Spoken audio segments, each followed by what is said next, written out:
Dasar Tuhan baik, anugerahnya kekal selamanya.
Shalom saudara-saudari di dalam Yesus.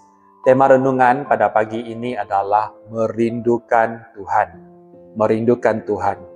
Yang diambil dari Mazmur 42 ayat 1 hingga 12. Saudara-saudari, pernahkah kamu merasa rindu terhadap seseorang, atau keluarga atau kawan? Ya. Pernahkah merasa rindu kepada kenangan-kenangan di masa lalu? Dan banyak kali rasa rindu tidak terobati, ya, mungkin karena dua sebab. Pertama, karena orang yang kita rindukan itu sudah tiada di dunia ataupun hilang perhubungan, lost contact. Dan kedua, mungkin karena kenangan di masa lalu tidak dapat dicipta kembali. Nah, seperti kita tahu, rasa rindu yang tidak terjawab terasa sangat menyakitkan. Ya. Nah, saudara-saudari, kita tidak diberitahu siapa penulis Mazmur ini. Tetapi kemungkinan besar Raja Daud yang menulisnya karena mirip dengan Mazmur 63 yang ditulis oleh Daud. Mungkin Mazmur ini ditulis oleh Daud ketika dia melarikan diri dari Raja Saul yang ingin membunuhnya, atau daripada Absalom anaknya yang memberontak dan ingin membunuhnya. Dan dia terusir jauh dari Yerusalem, tempat letaknya rumah Tuhan. Nah, apapun penulis Mazmur ini merasa sangat rindu kepada Tuhan. Dia mengibaratkan rasa rindu kepada Tuhan seperti rusa yang haus dan merindukan air sungai. Sama seperti rusa yang haus lalu merindukan dan memerlukan air sungai, demikian juga jiwa penulis Mazmur ini rindu dan memerlukan Tuhan. Dalam kata lain, penulis Mazmur ini merasa terdesak untuk menginginkan Tuhan. Ya, ataupun kita boleh mengatakan dia rindu separuh mati kepada Tuhan. Saudara-saudari, pertama, mengapa penulis Mazmur merasa begitu rindu kepada Tuhan? Ada beberapa sebab. Pertama, karena dia merasa jauh dari Tuhan. Dia berada di tempat pembuangan. Dia tidak lagi berada dekat dengan rumah Tuhan. Penulis Mazmur ini merasa jauh dari Tuhan dan juga terpisah dari umatnya yang lain. Dia berada di tempat yang jauh. Pemazmur menyebutnya sebagai tempat pembuangan. Dia berada jauh dari rumah Tuhan yang ada di Yerusalem. Dalam ayat 3, dia bertanya, bilakah dia dapat beribadat di hadirat Tuhan lagi? Kemudian dalam ayat 5, dia mengenang masa lalu di mana dia bersama orang ramai pergi ke rumah Tuhan dengan gembira. Dan dalam ayat 7 hingga 8, dia mengatakan bahwa dia berada di tempat pembuangan dan hatinya sangat sedih. Nah, kita harus memahami bagi umat Israel pada masa itu, rumah Tuhan ataupun bait suci adalah tempat kediaman dan lambang kehadiran Tuhan di bumi ini. Dan mereka mendekat kepada Tuhan dengan membawa korban dan berdoa kepada Tuhan. Mereka boleh melihat dan menyentuh rumah Tuhan. Mereka boleh menghidu persembahan, korban dan kemenyan di rumah Tuhan. Mereka boleh mendengar suara-suara doa dan pujian yang dinaikkan di rumah Tuhan. Nah, kita tidak tahu mengapa penulis ini berada jauh dari rumah Tuhan, tetapi kita tahu dia sangat merindukan Tuhan dan ingin berada di rumah Tuhan. Dalam kata lain, dia ingin berada dekat dengan Tuhan. Nah, contohnya, jika cuma ada satu gereja saja di Sarawak, dan kamu tinggal sangat jauh, dan kamu tidak tahu bila kamu akan kembali sembahyang di gereja itu. Nah, itulah yang dirasakan oleh penulis dalam Mazmur ini. Dia mungkin sudah lama berada jauh dari rumah Tuhan. Dan sekaligus itu juga membuat dia merasa sangat jauh dari Tuhan. Saudara-saudari, sekarang dapat diperhatikan kerinduan kepada Tuhan dalam kalangan umat Tuhan sudah semakin menghilang. Ada yang lama menghilang dan mereka tidak kisah pun mereka pergi ke gereja ataupun tidak. Saudara-saudari, apabila kerinduan kita kepada Tuhan menghilang, kita lama-kelamaan akan menjauh dari Tuhan. Dan akhirnya rohani kita berada dalam keadaan bahaya. Bahaya dimaksudkan di sini adalah murtad dan meninggalkan Tuhan serta mengikut berhala-berhala lain. Bukan itu sahaja, hidup berterusan di dalam dosa akan menyebabkan kita jauh dari Tuhan, merosakkan persekutuan kita dengan Tuhan, dan menghilangkan kebahagiaan dan kedamaian yang dimiliki sebagai seorang anak Tuhan. Dan kedua, mengapa penulis Mazmur merasa begitu rindu kepada Tuhan? Karena dia merasa putus asa dan murung. Karena dicemuh dan dihina oleh musuh-musuhnya. Dan dia juga merasa ditinggalkan Tuhan karena pertolongan Tuhan itu belum nyata. Nah, penulis ini tidak hanya merasa jauh daripada Tuhan, oleh karena dia jauh dari rumah Tuhan, tetapi dia juga merasa putus asa dan kemurungan. Mengapa? Karena dalam kesusahannya, dia dihina, dia diejek oleh musuh-musuhnya. Kata mereka, di manakah Allahmu? Hinaan dan ejekan ini bukan sekali, tetapi berterusan. Dalam kehidupan ini, saudara-saudari, kita tidak akan terlepas daripada masalah dan kesusahan. Kita semua pasti akan menghadapi masalah dalam perhubungan kita, dalam keluarga kita, dalam pekerjaan, dalam pelayanan pun, ataupun dari segi keuangan. Dan semua ini akan membuat kita merasa sedih, sakit hati, marah, kecewa, berputus asa, murung, dan sebagainya. Dan kita juga mungkin sudah berdoa dan berseru kepada Tuhan untuk menolong kita, tetapi Tuhan seolah-olah tidak menjawab ataupun tidak menolong kita. Dan ada banyak suara-suara dalam kehidupan ini yang coba membuat kita hilang keyakinan kepada Tuhan, hilang semangat dan kekuatan, dan membuat kita kecewa dan berputus asa. Namun saya ingin mendorong saudara-saudari, angkat hati dan mata kita kepada Tuhan. Tuhan tidak pernah meninggalkan kita. Kita dapat melihat bahwa sekalipun penulis Mazmur ini merasa jauh dari Tuhan dan merasa sedih karena dihina oleh musuh-musuhnya, dia tidak membiarkan kerinduannya kepada Tuhan menghilang. Dua, mengapa penulis Mazmur ini merindukan Tuhan? Ada beberapa sebab. Pertama, karena Allah sumber kehidupannya. Dalam ayat 3, penulis Mazmur ini mengatakan dia merindukan Allah yang hidup. Apa artinya Allah yang hidup di sini? Pertama, penulis Mazmur ini menyebut bahwa Tuhan yang dia percaya dan sembah adalah Tuhan yang hidup, bukan Tuhan-Tuhan lain yang mati. Dan tidak ada Tuhan selain seperti Allah yang disembah olehnya. Kedua, penulis Mazmur menyebut bahwa hanya Tuhanlah yang memberi dia nyawa dan hidup. Dan dia boleh bergantung kepada Tuhan Allahnya. Saudara-saudari, Tuhan adalah sumber kehidupan kita. Darinya datang semua yang kita perlukan, darinya datang nafas kehidupan, darinya datang kekuatan dan penghiburan. Kedua, mengapa pemazmur ini merindukan Allah? Karena Allah sumber harapannya. Karena Allah sumber harapannya. Ya. Dalam ayat 6 dan 12, dengan rasa rindu bercampur dengan rasa sedih dan rasa gelisah, akan ada jauh dari rumah Tuhan dan dihina oleh musuh, penulis Mazmur ini tidak hilang harapan. Dia berkata kepada dirinya untuk berharap kepada Tuhan. Saudara-saudari, harap pada manusia, kita akan dikecewakan. Tetapi harap pada Tuhan, kita akan dikuatkan, kita akan tetap bertahan.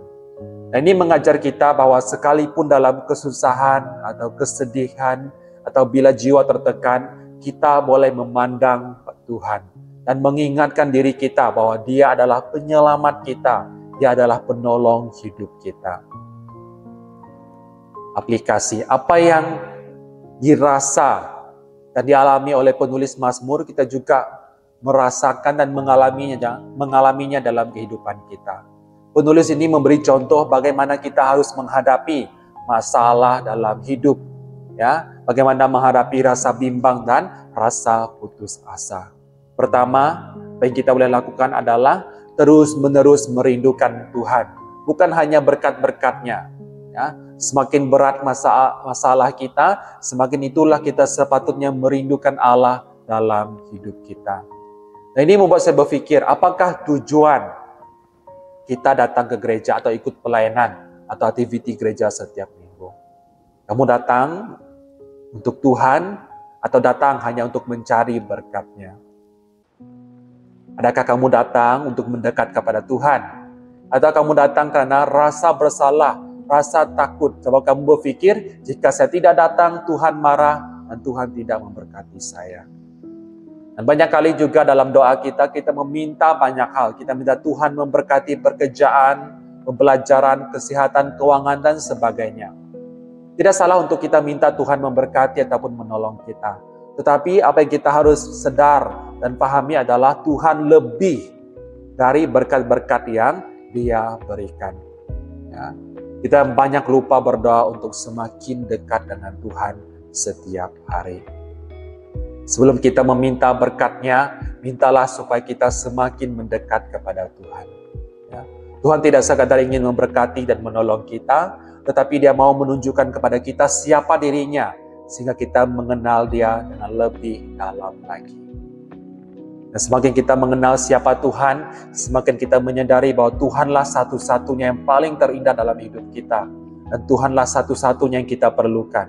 Tuhanlah yang berada di tempat pertama, berkat-Nya berada di tempat kedua, ketiga, dan seterusnya. Tuhan menjadi yang terutama dalam hidup kita.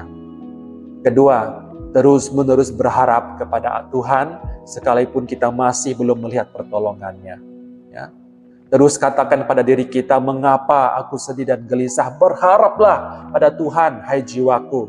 Tuhanlah kekuatanmu, Tuhanlah sukacitamu, Tuhanlah damaimu, Tuhanlah penolongmu. Tuhanlah pelindungmu, Tuhanlah penyembuhmu. Berharaplah kepada Tuhan. Katakan kepada diri kita firman Tuhan yang kita imani dan yakini. Seperti dikatakan tadi, berharap pada dunia kita akan kecewa. Berharap pada Tuhan kita boleh melihat masa depan yang cerah dan penuh harapan. Terus ingatkan diri kita tentang siapa Tuhan dalam hidup kita. Siapa Tuhan, saudara-saudari, bagi kamu di musim hidup kamu sekarang. Mungkin kamu perlu mengenal Tuhan sebagai penyembuh kamu, yang menyembuhkan kamu daripada sakit penyakit, yang membaik pulih hubungan yang rosak, yang memulihkan hati yang terluka. Mungkin kamu perlu mengenal Tuhan sebagai penolong kamu di musim ini, untuk menolong kamu dalam kesusahan, melepaskan kamu dari ketakutan, menyelamatkan kamu dari ancaman. Mungkin kamu perlu mengenal Tuhan sebagai pelindung kamu, melindungi diri kamu, keluarga, kawan daripada bahaya dan ancaman. Siapa Tuhan di hidup kamu pada musim ini? Seterusnya terus-menerus berdoa. Bila badai kehidupan melanda, cepat-cepat berlari kepada Tuhan. Ada kekuatan baru di dalam hadirat Tuhan. Ada sukacita, ada damai, ada kebijaksanaan, ada penyembuhan di dalam hadirat Tuhan. Datang kepada Tuhan dengan penuh kerinduan. Berdoa kepada Tuhan dengan penuh kerinduan. Dan ingat bahwa hati kita kepada Tuhan ketika berdoa. Jangan hanya bawa mulut kita sahaja. Jika kita meluangkan masa dengan Tuhan, berada dalam hadirat-Nya, apapun cabaran, apapun masalah yang datang, kita tidak perlu gentar. Karena kita tahu Tuhan ada bersama dengan kita. Kesimpulannya saudara-saudari, mari kita mohon Tuhan terus memenuhi hati kita dengan kerinduan untuk selalu mendekat kepada-Nya. Mari kita berdoa. Tuhan, kami mengucap syukur untuk firman-Mu kepada kami pada pagi ini yang mengingatkan kami untuk terus merindukan Tuhan dalam hidup kami, biar apapun yang kami alami. Mungkin kami mengalami kesusahan, mungkin kami mengalami masalah, mungkin kami mengalami cabaran. Tapi pada hari ini Tuhan, kami berdoa Engkau membuka hati kami, agar kami sentiasa merindukan Tuhan dalam kehidupan kami. Apabila kami merindukan Tuhan, kami membawa diri kami mendekat kepada Tuhan. Karena dalam hadirat Tuhan kami boleh menemukan kekuatan, kami boleh menemukan sukacita, kami boleh menemukan damai, kami boleh menemukan harapan bagi musim kehidupan kami. Terima kasih Tuhan karena Engkau baik dan Engkau setia. Terus biarkan kami merindukan Tuhan dalam kehidupan kami. Di dalam nama Yesus Kristus kami berdoa. Amin.